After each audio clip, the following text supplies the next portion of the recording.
David had asked us to talk about procedures for handling, shall we say, either disastrous or emergency situations. And I must admit to you that 90% of the people that I go around with a group of individuals from time to time, and whenever you do, you're going to find out that 90% of the individuals do not know what to do in case of an emergency. This school has phones on the wall. I would say that at least 95 to 100% of the people never use those phones. They're there. If a person was in your classroom and they were going into cardiac arrest, they were going into a convulsion, they were having seizures, they were having fainting spells, they were having any type of epileptic seizures, anything of that nature, the very first thing that you say to do is to call 911. But guys, let me explain something to you. From my experience working in this line for 30 years, the time period that it takes 911 to get here is the critical period. I am rallying in hope that one day I see schools, especially part of a teacher's criteria, they know CPR. CPR has changed drastically over the last 3 or 4 years. Another thing is, if a person starts to bleed, one of the first things people wants to do is to tie something up with clothing and stop the blood. But in the process, they don't realize that there is all types of residue that can get on their physical body that may be not good. If a person's choking, what are you expecting to do with the person that's choking? Are you strong enough to do the hammer tug and it would eject something out of a person's body to the point where you're saving their life? I'm going to give you a personal experience, and there are several people in this room that was with me whenever it happened.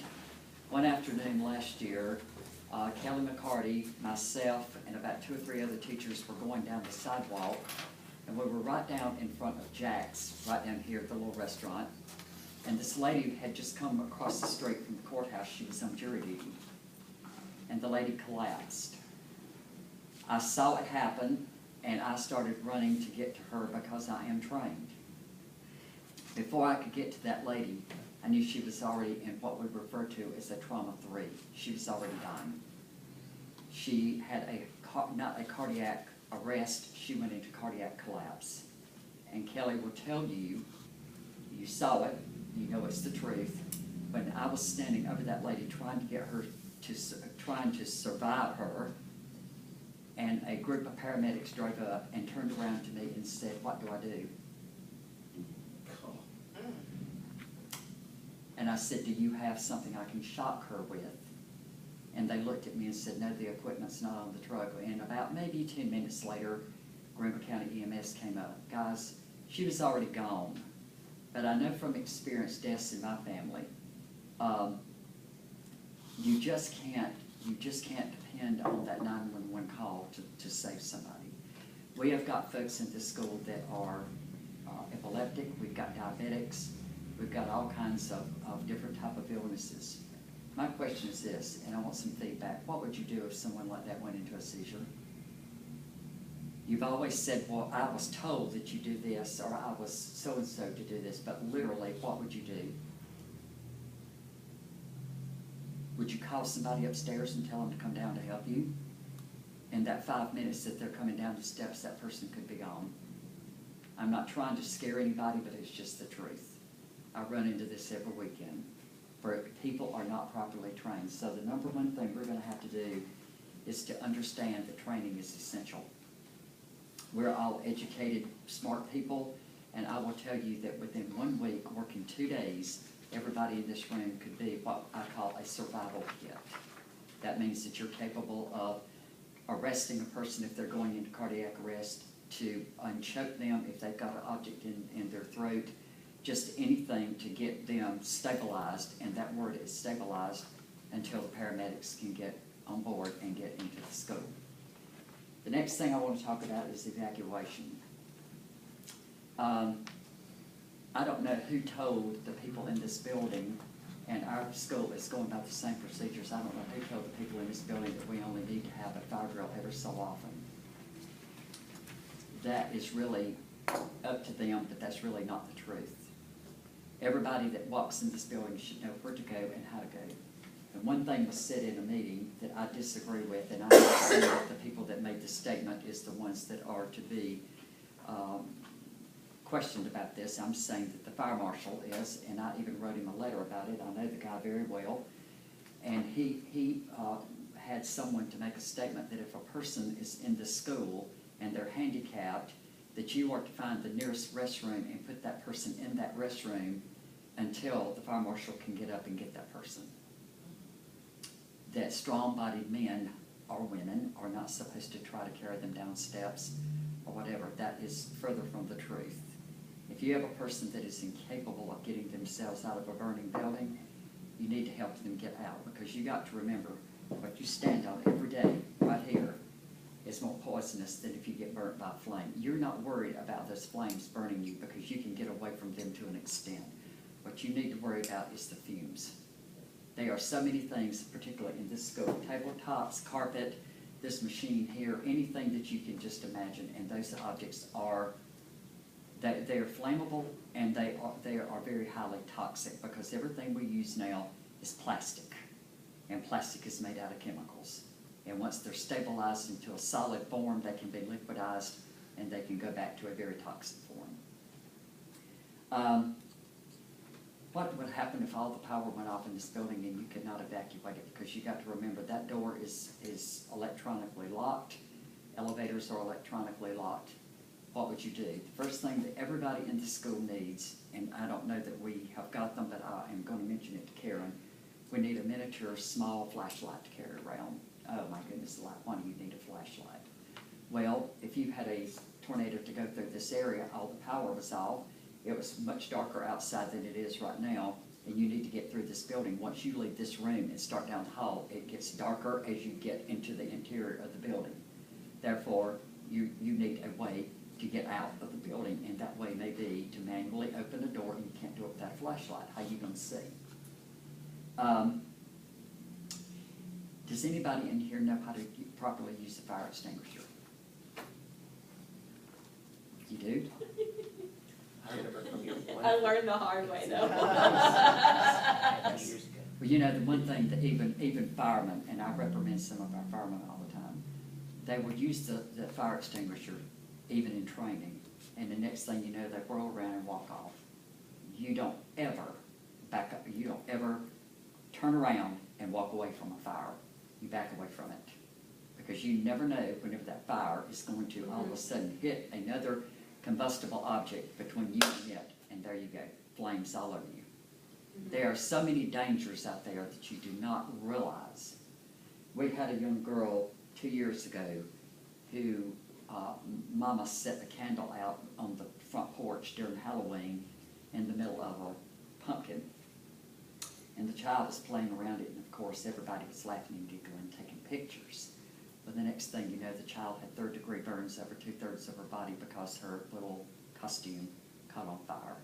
You got to remember, costumes are made in China, and they do not have the same regulations that we do. So all of these things relate back to what we're talking about today. How would you handle an emergency in the workplace?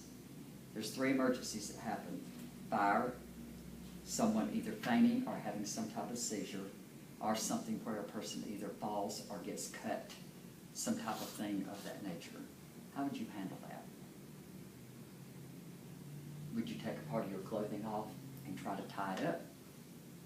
What would you do if you were sitting in this room and somebody got cut right now seriously on a knife or any sharp object? What would you do?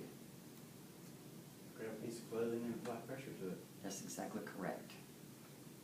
Another thing that we need in this school is disposable diapers. That's the best way in the world to stop bleeding. You can wrap a disposable diaper around a wound and it'll stop it just like that. The fibers are made to absorb, and as it's absorbing, it's stopping the blood from flowing out of the body. I'm really concerned about the fact that some things, which I'm going to mention to Karen, but we need more first aid kits. A girl came to me last night. She had gotten something in her eye, and there was no first aid kit with anything to wash her eye out with, so I ended up having to tell her she had to go home. There was nothing else I could do. There was nothing visible for me to be able to use or give to her to use to wash her eye out. She's okay, but how did I know that that was okay? Any questions? Well, I have kind of a comment on, you know, what I do in my classes, because a lot of times this information does not get handed down.